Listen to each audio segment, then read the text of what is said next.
Աղբասյանը, Ինեսա Պետրոսյանը, Կարեն Մարգինյանը, Մկրտիչ Դավթյանը, Սոֆիա Գունիկյանը, դատականիստը ներկա են վերահմիջոցների ներկայացուցիչները։ Հարգելի լրագրողներ, մեղադրյալներից երկուսի մասով Բենյամին Ղալեչյանը եւ Լևոն Բարսեղյանը, թե չեմ սխալվում, իրենց մասով առարկել են, որպեսզի տեսանկարահանեք, իրենց տեսանկարահանեք, մնացածի մասով առարկություններ չկան, չէ՞։ Տիկին Պետրոսյան, մենք ծավալի հարցի քննարկման ժամանակ դուք միջնորդեցիք դատարանին, որպեսզի հետաձգենք ձեր ժամանակ տրամադրենք ծավալի հարցի քննարկման շրջանակներում կարծիք հայտնեք, ինչպես նաև հայտնեք ձեր պաշտպանյալը հիմնական դատալուսների ընթացքում ցուցմունք տալու է, թե ոչ։ Պատվարժան դատարան ցուցմունքի հետ կապված այս բանի դիրքորոշում չեն խախտում, հետագան չխախտում, ծավալի հետ կապված այլ ապելացիա չեն խախտում։ Այդական ծավալի հետ կապված միջնորդությունն է արդյունավետ փորձակնություն նշանակելու, շատ կարևոր է համարում այս հանգամանքը, որովհետև ինչ նշանակելու։ Դատա աուդիտորական հաշվապահական փորձ։ Ծավալի հետ ինչ կապ ունի հարգելի։ Ասեմ հարգելի դատարան, ծավալի, քանի որ գործում առկա չէ ապացույց, թե Սիտակ դրող ընկերությունը հանդիսացել է որպես այդպիսին սույն քրեական գործով ընդհանրյալ Սևանի վերակրթի տարածքում այդ շինարարության ՍՊ-ով մասնակից, թե սուտանատներ շինարարություն արել, նաև դատարանը դատախազը ներկայացրեց ապացույցներ մեղադրանքի ինքնին պաշտպանյալի դրված փորձակնություններ առայն, որ 64 միլիոն դրամի եւ ավելի դրամի շինարարական աշխատանքի կատարվել, չնայած ներկայացվեց նաև այդ փորձակնություն կա, որ 14 միլիոն, եթե ֆիզիկական անձ է կատարել, եթե իրավաբանական անձ 19 միլիոն, այս հակասությունները նաև մեղադրանքի ինքնում դրված է, որ իբր գումարը, որը չի տրամադրվել 58 միլիոնի չափ ենթադրել կատարած աշխատանքների մասով համարել են, որ նախկինում մի շարք բաներով գնումների մասին օրենքով մասնակցություն ունենալու փաստով իբր չվճարած աղքատի գումարն է հաշվարկվել, այսինքն անհստակություն կա Սիտագրուպի որպես այդպիսի մասնակից լինելու իրավաբանական անձ, թե որպես ֆիզիկական անձ է շինարարությանը, երկրորդը նաև անհստակություն կա, թե ինչ քանակի գնումների մասին է խոսքը, որոնք կարող են կազմել ընդհանուր առմամբ ենթադրյալ այդ գնումների հատկապես 88 միլիոն, ուստի այս հանգամանքների պարզման համար աուդիտորական փորձակնություն ամբողջական պատկեր կտա, որով պայմանավորված պաշտպանական կողմը կարող է հավասարության պայմաններում մրցակցությամբ նաև Վարիզների կողմից ամենագրված իր պաշտպանությունն իրականացնեն կոնկրետ ես իմ պաշտպանյալի մասով, որը այս պահին չունեն լրացնելու որևիցե նոր ապացույցի հետ կապված, քանի որ այս հանգամանքները պարզված չեն։ Իսկ փորձակնությունը որպես այդպիսին, եթե չանցկացվի, մենք հիմա սկսենք հետազոտումը դրվելու է այն ապացույցները, որոնք նախաքննական մարմինը իմ համար անհասկանալի պայմաններում հիմք է հանդիսացել մեղադրանքի համար ու բերել է դատարան այդ ապացույցներով հիմնավորել իր մեղադրանքը։ Դրա համար գտնում եմ, որ շահի դատարան ձեր թույլտվությամբ պետք է հնարավոր է միջնորդությունը ներկայացնեմ, ընդամենը մի էջուկես է, մնացած որոշումը դուք։ Լավ, նախ մեկ արձանագրում անենք, հարգելի դատավարության մասնակիցները, դատական նիստը շուրջ 1 ժամ ուշացումով է սկսվում, Էդգար Գրիգորյան ուշ ներկայացնելու պատճառաբանությամբ, ոստիկանության աշխատակիցները նախապես այցել էին դատարանի ներողամտություն եւ տեղեկացել էին, որ ուշ են ներկայացնելու, աշխատանքային ժամը ավարտվել է, հույսեմ առարկություններ չկա, մենք որոշակի հարցեր քննարկենք այսօր ավարտենք, չկան առարկություններ։ Հարգելի պաշտպան, ձեր կողմից բարձրացված հարցը, մասնավորապես միջնորդություն, փորձակնություն նշանակելու հետ կապված, հիմնական դատալուսների ավարտին այլ ապացողական գործողություններ կատարելու միջնորդություններ դուք կարող եք դատարան ներկայացնել քրեական դատավարության օրենսգրքի 333-րդ հոդվածով սահմանված կարգով։ Հենց այդ հարցի քննարկման շրջանակներում դատարանը, եթե լինի համապատասխան միջնորդության հիման վրա կամ իր նախաձեռնությամբ նշանակել փորձակնություն։ Այս փուլում օրենսգիրի նման հնարավորություն դատարանի չի ընձեռել։ Զուտ հայտարարության կարգով արձանագրվելու է ձեր այդ միջնորդությունը եւ դրա լուծումը իրականացվելու է համապատասխան փուլում։ Ուստի ավելորդ մեր դատական իստը չծանրաբեռնելու համար կարծում եմ համապատասխան փուլում ավելի արդյունավետ կլինի, եթե դուք ներկայացնեք, որ մենք քննարկման առարկա դարձնենք։ Դատարան լսելով կողմերի կարծիքը մնացածի մասով բոլորը կարծիքներ հայտնել են ապացույցների ծավալի մասով, լսելով կողմերի կարծիքը մեկ ճշգրտում անենք նոր դատարանը համապատասխան որոշում կայացնի, բացի պարոն Օհանյանից մնացած մեղադրյալի դատավարական կարգավիճակ ունեցող անձիկ ցանկություն հայտնել է, ճիշտ է ցուցմունք տալու հարցաքննելու։ Այո, պաշտպանյանը մտածել։ Լավ։ Դատարանը լսելով կողմերի կարծիքը որոշեց հիմնական դատալիստների ընթացքում ապացույցները հետազոտել հանրային մեղադրողի կողմից միջնորդած հերթականության, ինչպես նաև սկզբում հաստատքային ապացույցները կհետազոտենք, հետո կհարցաքննենք գործող վկաներին, որից հետո կհարցաքննենք այն մեղադրյալներին, որոնք պատրաստակամություն են հայտնել ցուցմունք տալու եւ պատասխանելու հարցերի եւ համապատասխան փուլում պարոն Օհանյան ձեզանից հստակ կհստակեցնենք, եթե ցանկանաք ցուցմունք տալու, նաեւ հարցաքննենք ձեզ։ Անցնում ենք ապացույցների թույլատրելիության հարցի քննարկմանը, կողմերը սույն փուլում քննարկման ենթակա որևէ ապացույց, որոնք բովանդակային հետազոտում չի պահանջվում, միջնորդություն ունեն, անթույլատրելի ճանաչելու չկան։ Անցնում ենք հաջորդ հարցի քննարկմանը, այլ վերաբերելի հարցեր առկա են։ Չկան։ Վերաբերելի հարցերի շրջանակում պատվորան դատարան, քանի որ քրեական դատավարության ոսիրքի նախատեսումը միշտ նախնական դատալսումների ավարտը ներկայացնել գույքային հայց, ուստի դատարանի մեկ օրինակ դրամավորել գույքային հայցի մեղադրյալների օրինակները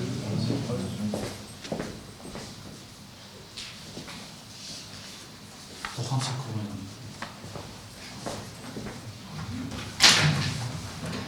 ներկայացնեմ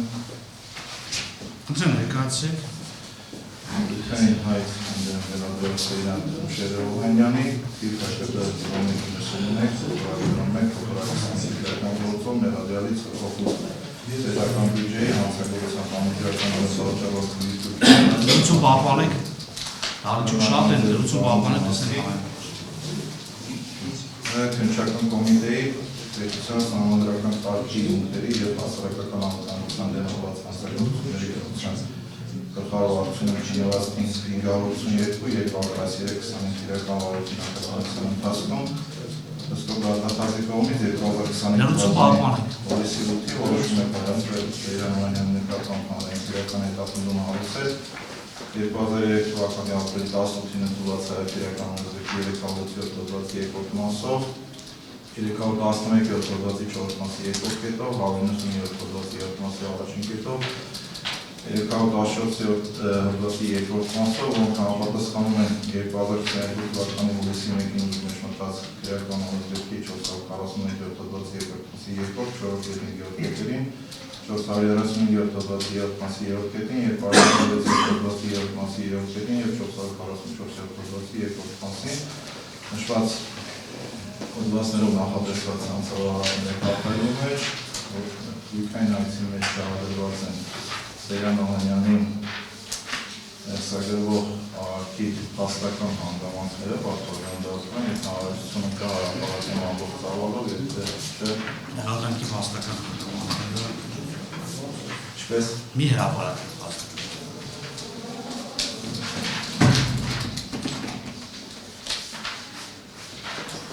Գույքային հայցում մեջբերված է Անհանգության 176-րդ հոդվածը, դատապարտության մասին օրենքի 4 հոդվածի 3-րդ մասը, 27 հոդվածի առաջին մասի 3-րդ կետը, իրական դատավարության օրենսգրքի 157-րդ, 167 հոդվածների կարգավորումները, ելնելով վերագրյալից, նկատի ունենալով, որ Սեյրան Օհանյանի հանցավարքի արդյունքում խախտվել են պետության գույքային շահերը և ղեկավարելով դատախազության մասին օրենքի,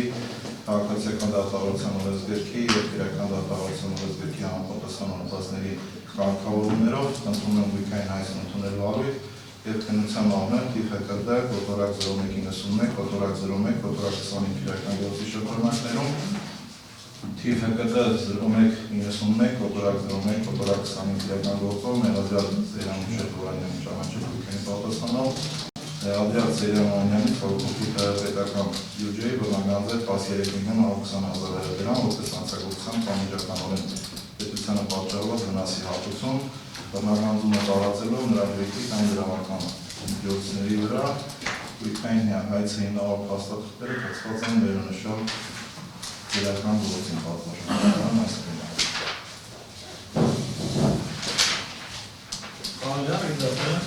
Առաջինը ես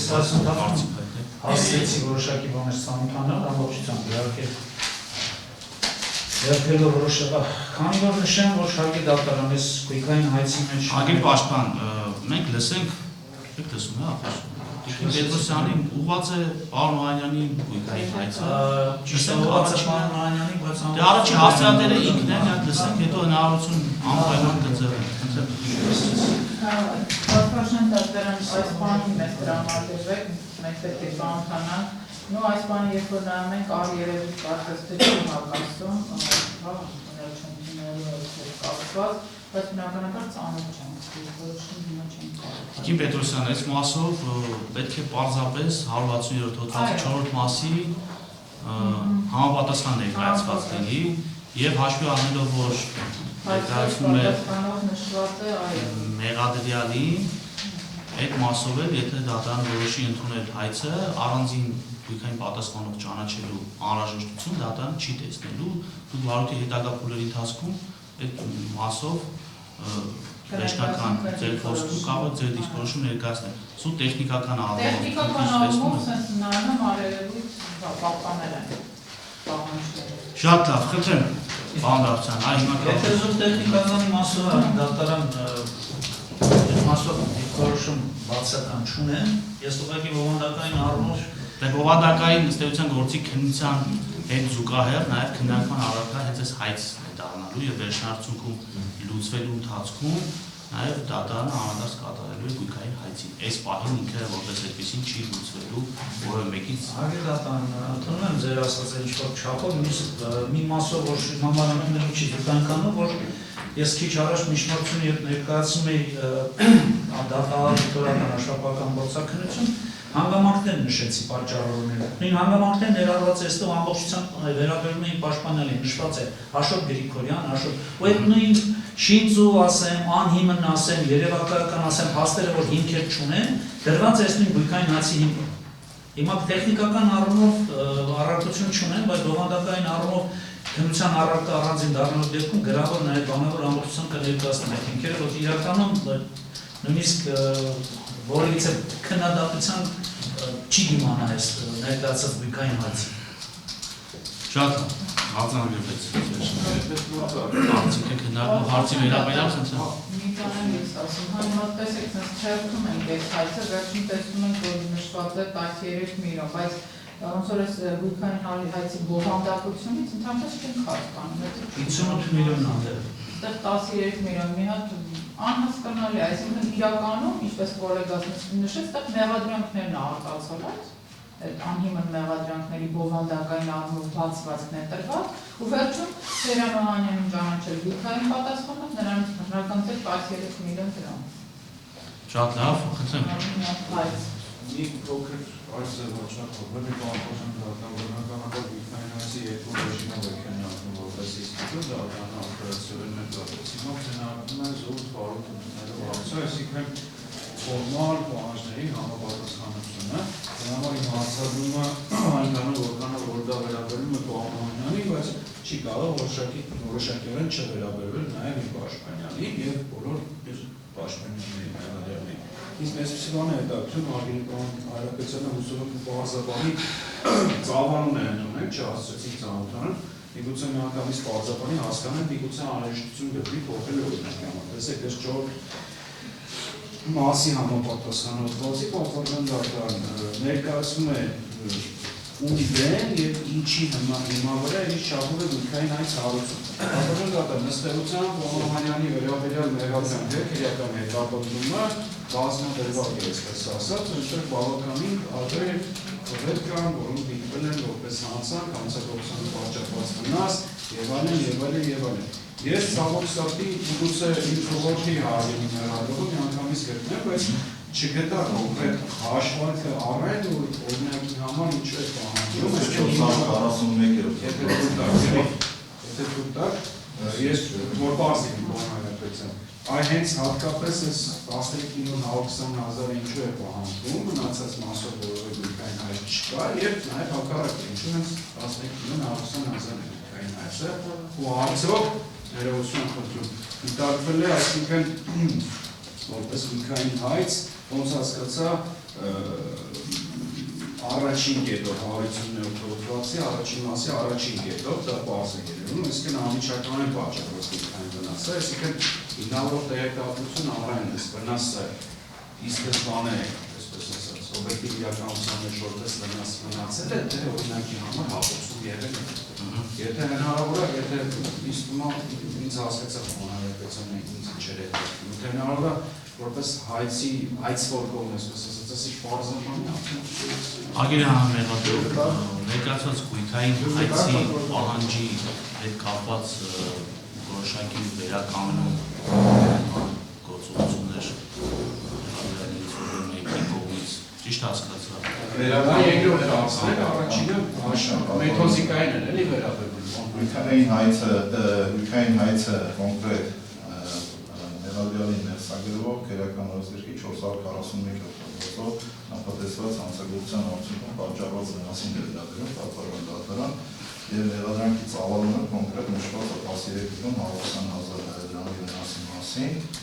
58 միլիոն վնաս է դա այլ վնասով է վերականգնման վերաբերյալ տվյալներ չկան վերականգնման ուղղված գործողություններ կատարված չեն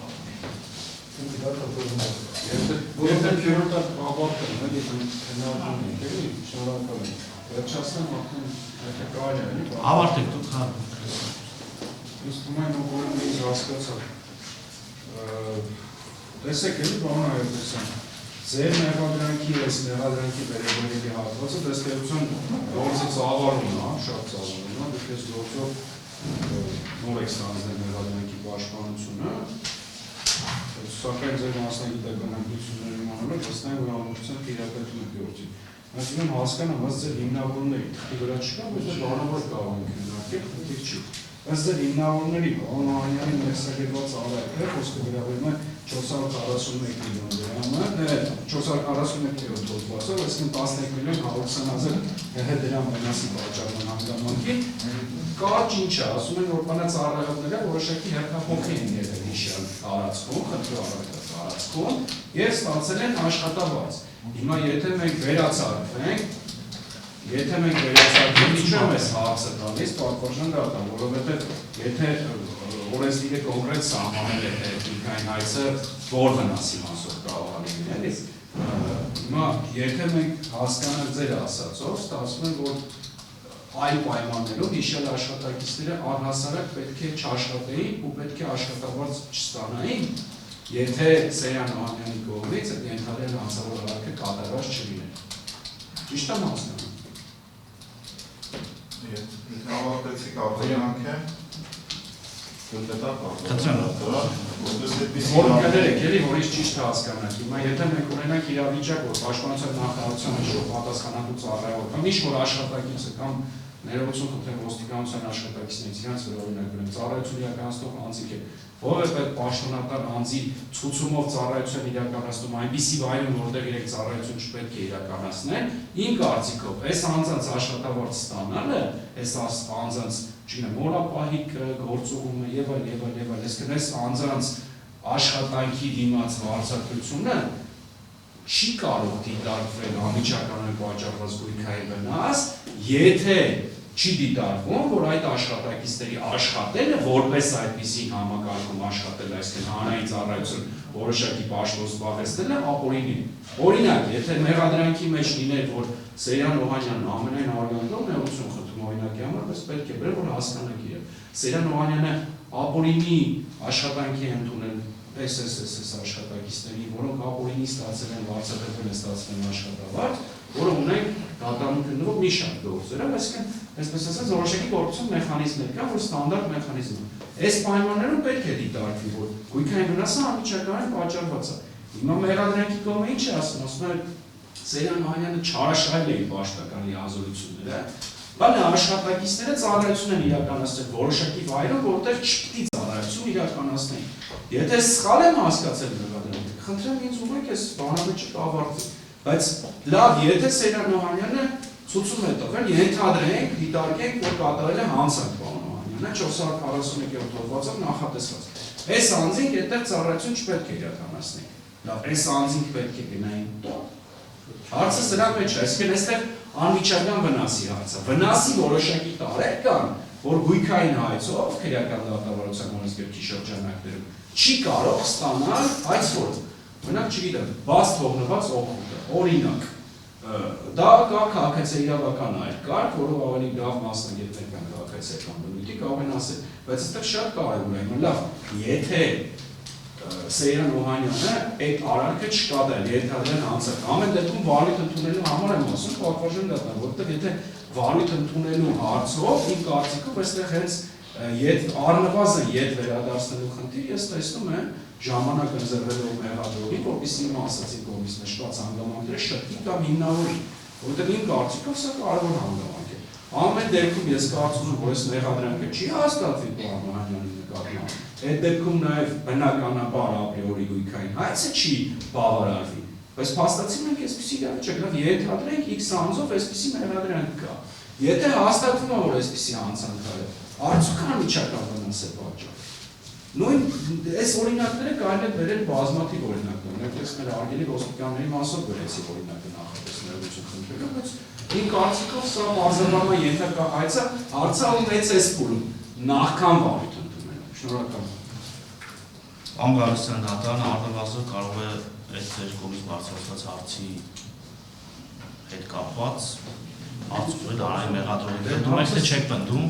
թե ինչ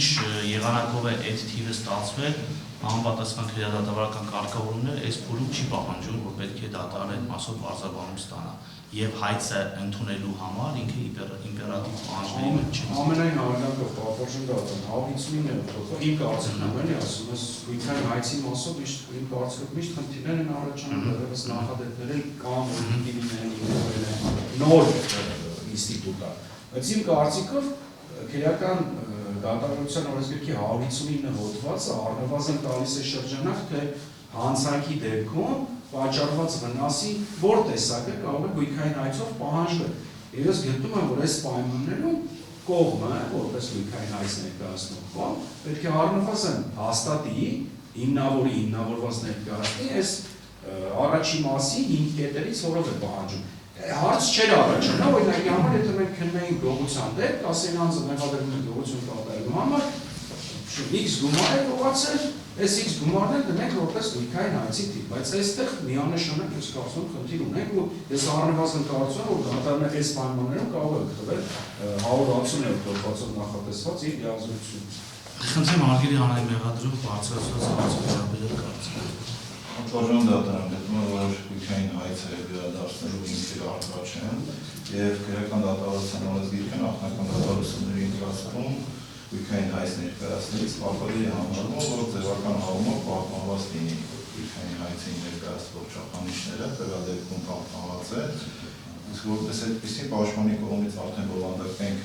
քննարկում տեղի ունեցավ, արդեն գույքային հայցի բովանդակային քննարկում նախնական դատավարությունների ընթացքում չի նախատեսվում, հետագա արդեն դատավարության փուլերում է նախատեսվում գույքային հայցի քննարկումը, դրա վերաբերյալ փաստական տվյալների ներկայացումը, գտնում եմ, որ ընտրում եմ գույքային հայցը ընդունել վարույթ։ Խնդրեմ, դատարանը լսելով կողմերի կարծիքները, ինչպես նաև ընդհանրապես արձանագրելով համեմատելով ներկայացված գույքային հայցի քրեական դատավարության օրենսգրքի 167 հոդվածի 4 մասի հետ, գտնում եմ, որ այն համապատասխանում է նշված հոդվածի պահանջներին եւ ընդունում է գույքային հայցը եւ հաշվի առնելով, որ Հեղադրյալներից մեկին է ուղղված, դրացիչ գույքային պատասխանող ճանաչելու անհրաժեշտություն չի տեսնում, գույքային հայցը կրուցի վերջնական դատական ակտով։ Այդ վերաբերյալ հարցերի շրջանակներում կան այդ հարցեր քննարկման չկան։ Դատարանը ավարտեց քրեական դատավարության օրենսգրքի 311-րդ հոդվածով սահմանված հարցերի քննարկումը եւ ղեկավարվելով 322-րդ հոդվածով որոշեց թիվ ՀԿԴ 0191-0125 իրական գործով ըստ մեղադրանքների Սեյրան Օհանյանի, Ացվիկ Մինասյանի, Աշոտ Գրիգորյանի, Լևոն Վարսեղյանի, Բենյամին Ղալեչյանի, Էդգար Գրիգորյանի քրեական օրենսգրքի համապատասխան հոդվածներով նշանակել հիմնական դատալսումներ։ Հիմնական դատալսումներով առաջին դատական նիստը հարգելի դատավարության մասնակիցներ տեղի կունենա սույն թվականի ապրիլի 17-ին ժամը 16:00-ի կողմերը համարում են պատշաճ ծանուցված։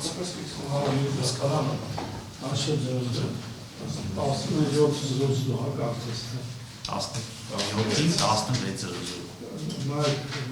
Դրսում պատին կապված է 17:00, ես հավանաբար մենք նախորդ եթե կորը 16:00-ից վերականգնիչ վարչական դատարան նիստի են,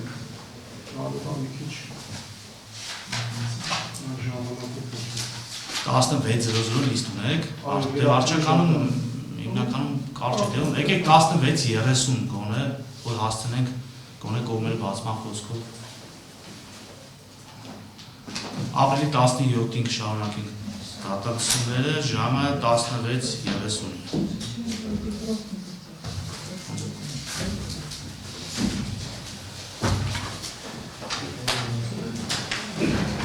Ստեսություն։